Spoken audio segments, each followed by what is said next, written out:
Moonhill Copse is in Westclyst, just over 5 miles from the centre of Exeter, under 5 miles from the airport, ideal for holidays, and between the villages of Broadclyst and Pinhoe.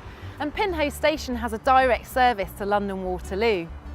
It's a small development of just 35 properties, and having less homes per development means the developer can spend more time focusing on the detail of every single home, something they pride themselves on.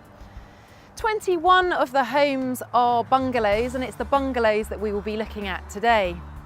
Aside from the proximity to Exeter, with its range of independent high street shops, beautiful architecture, great restaurants and theatres, you also have Budleigh Salterton and Exmouth within easy reach. So you have the choice of a sandy or pebble beach, perhaps some activities on the water, or just more great restaurants and cafes to try.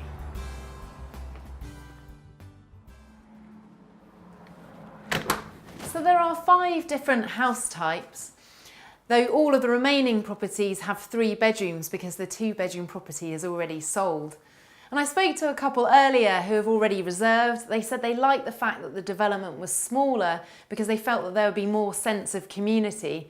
They also liked the fact they had spacious hallways, and in some of the house types the hallways are even bigger than this, plus you get a view straight through to the garden. All of the house types are named after trees, and this is the beach.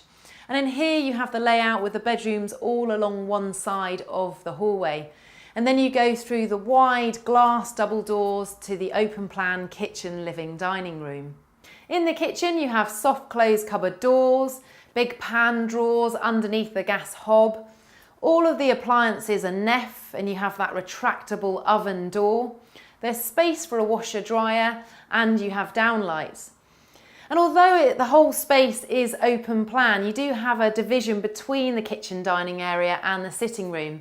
And you have the ability to customise all the flooring in the house. So you could opt for hard flooring or the mix of hard flooring and carpet like you see here.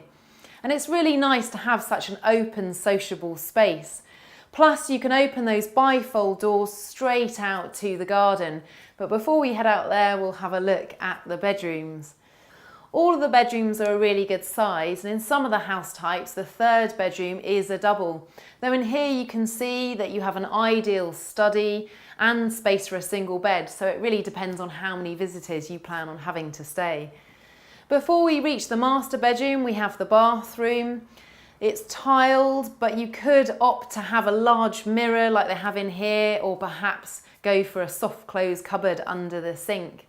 And in the master bedroom you'll see that there's plenty of space for a wardrobe, chest of drawers, meaning you can retain a lot of your own furniture.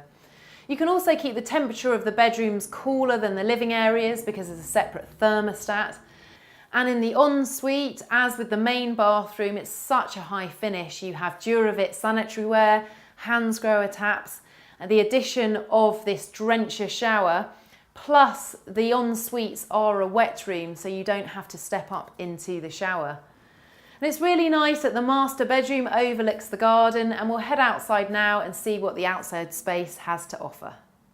The back garden will be turfed, have an area of patio and an outside tap, which is really handy.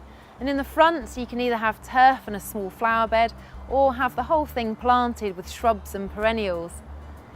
The main draw of living here is of course being so close to the city centre, the airport, train station and the M5 for visiting friends and relatives.